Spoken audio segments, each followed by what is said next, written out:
Hola, hola, hoy continuaremos con nuestro curso de MATLAB.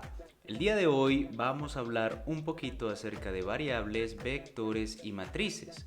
Cómo podemos definirlos, cómo podemos modificarlos, incluso guardarlos en nuestro computador para luego cargarlos en el sistema y también cómo hacer un poquitico de matemática y extraer algunos elementos de estas variables.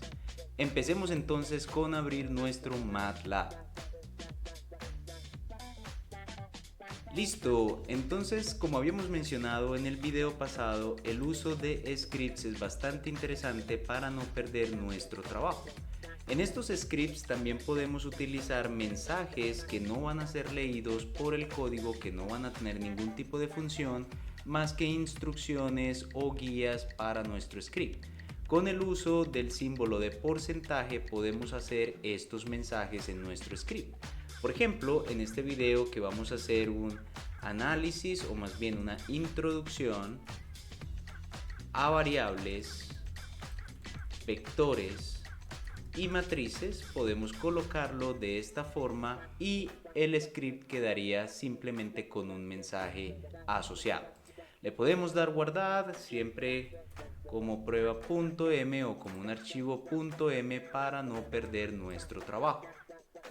Bueno, como habíamos mencionado en el video pasado, las variables son muy sencillas de definir en MATLAB, simplemente asociando el nombre de la variable, el símbolo igual y cualquier número que yo quiera guardar en esa variable.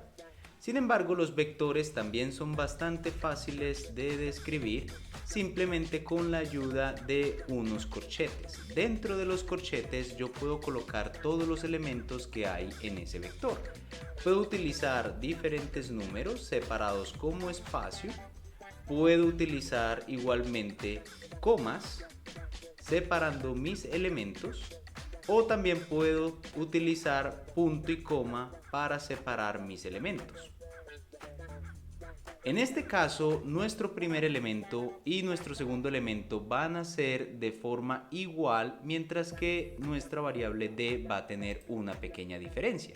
Si queremos ver esa diferencia en nuestra pantalla de comandos, le voy a quitar simplemente los puntos y coma para que imprima esos vectores. Miremos a ver si encontramos la diferencia entre ellos. La idea fundamental es que cuando utilizamos espacios o comas en los vectores, estos vectores van a quedar de una sola fila con diferentes columnas. Mientras que cuando utilizamos punto y coma para separar nuestros elementos, nuestro vector va a quedar de una sola columna con diferentes filas. Sin embargo, una función bastante útil en MATLAB es la transposición de los vectores.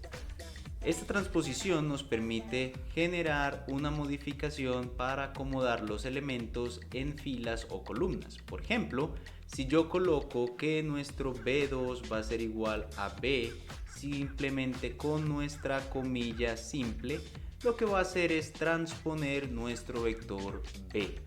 Vamos a verlo en nuestra pantalla de comandos.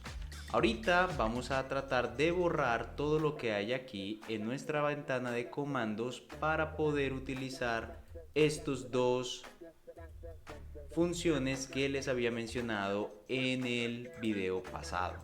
Pongámoslos con punto y coma para que simplemente no se impriman en la pantalla.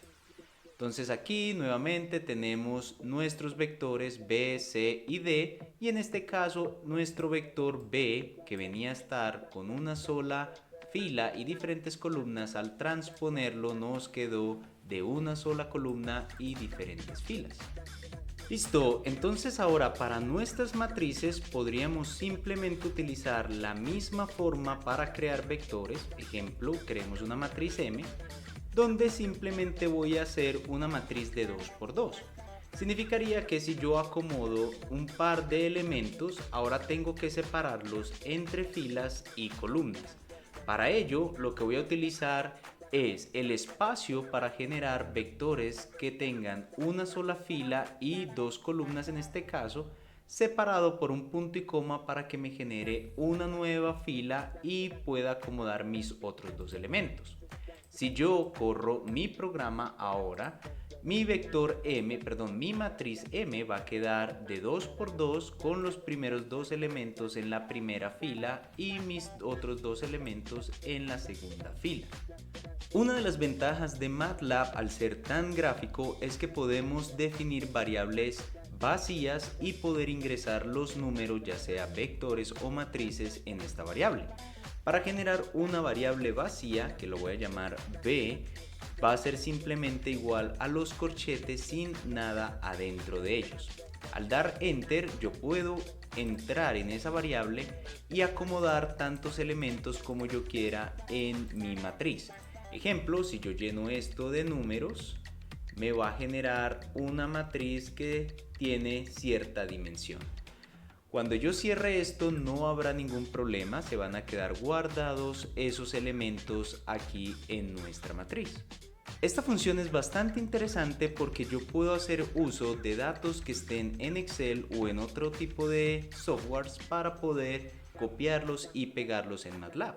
Por ejemplo, si yo utilizo una variable vacía que se llame P, yo puedo abrirla, yo puedo venir a mi Excel, copiar mis valores y pegarlos sin ningún problema en MATLAB. En este caso yo podría hacer uso de algo que no necesariamente hay que hacerlo, porque MATLAB también permite cargar Exceles, cargar diferentes archivos que posteriormente vamos a ver cómo se hace. Sin embargo, es una función bastante útil el poder modificar estas tablas asociadas a variables vacías. Ahora, si en nuestro proyecto estamos construyendo algunas variables que deseamos guardar para luego cargar en nuestro script, podemos simplemente guardarlas y en este caso siempre nuestras variables numéricas se van a guardar como .mat. Por ejemplo, aquí podemos guardar la variable con algún nombre, por ejemplo, coloquémosle variable P, y al guardarla en algún momento que nosotros necesitemos podemos cargarla directamente en el script. Bueno, nótese que acabo de borrar absolutamente todas las variables en nuestro trabajo, en nuestro espacio de trabajo, perdón, y en nuestra ventana de comandos. Si yo quisiera cargar esa variable que guardé, que acabamos de guardar, puedo utilizar la función load, donde entre comillas yo puedo colocar el nombre de la variable o el nombre del archivo que yo guardé. En este caso era variable -p.mat, siempre con su extensión, y a la hora de correr este programita se nos va a cargar la variable p. Nótese que él no se carga con el nombre que le dimos de guardado de la variable, sino con el nombre que él tenía a la hora de guardar.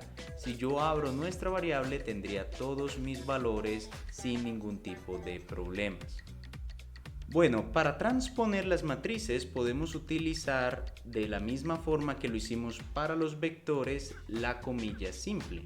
Esa transposición de nuestra matriz la podríamos entonces escribir como P2 igual a P, comilla simple, y también podríamos hacer algo de matemáticas donde básicamente podemos sumar matrices, sumar vectores, restar vectores, multiplicar matrices y vectores, etcétera, etcétera, de la misma forma en la que hacemos en álgebra lineal. Por ejemplo, si estaríamos interesados en saber cuál es el resultado de la matriz P por su transpuesta, podríamos colocar esta notación en nuestro script y correrlo. Nótese que aquí, como no le estoy agregando una variable, siempre se va a guardar como ANS, lo cual es bastante peligroso y por ende siempre recomendamos asociar los resultados a una variable definida. Por otro lado, por acá podemos revisar los valores de P y los valores de P2, donde claramente comprobamos que uno es la transpuesta de la otra. Bueno, eso ha sido todo por este videito, espero les haya gustado y nos vemos en una próxima ocasión. ¡Chao!